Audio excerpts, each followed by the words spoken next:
Assalamualaikum warahmatullahi wabarakatuh.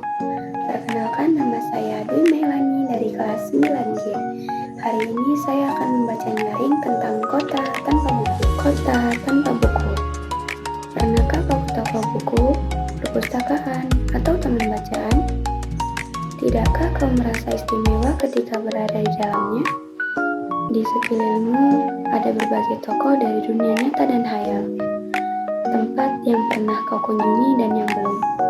Informasi dan cerita dari masa lalu, masa kini, dan masa depan. Semua berpadu, semua berada dalam genggamanmu. Saat berada di antara buku, tidakkah kau merasa menjadi raja dan ratu? Ruang dan waktu seolah menyatu tanpa batas. Kau bisa terbang melintasi sekat negara dan melewati berbagai zaman.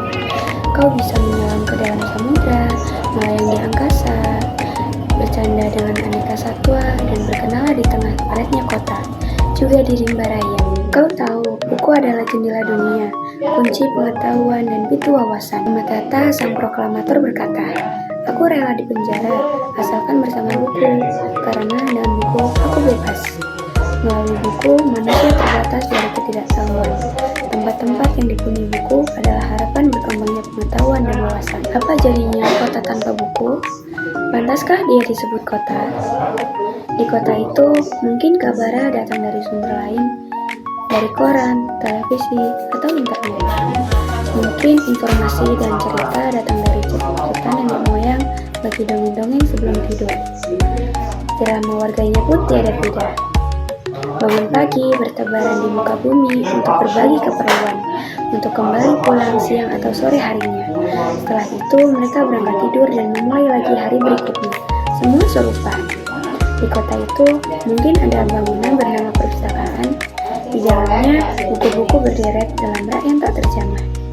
Tiada tangan meraih dan membuka halaman demi halaman dengan sukacita. Mungkin juga ada tumpukan buku di sudut-sudut sekolah yang sepi dan berdebu. Jarang dikunjungi, jarang dibaca. Buku-buku di sana terenggut tanpa nyawa. Bagaimana dengan kotamu? Mungkin kau tinggal di kota yang megah, atau di gang sempit, di desa terpencil, di sisi pesisir, atau di kaki gunung. Adakah perpustakaan, taman bacaan, atau toko buku di dekat rumahmu? Jika ada, apakah tempat itu menjadi wadah kumpulnya anak-anak dan warga? Menjadi pusat berkembangnya wawasan dan pengetahuan, atau hanya menjadi pajangan? Maukah kau menjadi orang yang menghidupkannya? Kau bisa mengajak teman-teman membaca dan berbagi cerita di sana. Jadikan tempat itu sumber kegembiraan dan pengetahuan. Jika tempat itu belum ada, maukah kau menjadi orang yang memulai menghadirkannya? Kau bisa memulainya dari sebuah sudut di teras rumahmu. Ajak teman-temanmu memulai langkah baru. Jangan biarkan waktu berlalu tanpa buku. Siapapun dirimu, bersahabatlah dengan buku. Dia akan menjadi teman setiamu sepanjang waktu. Sekian dari saya, terima kasih. Wassalamualaikum warahmatullahi wabarakatuh.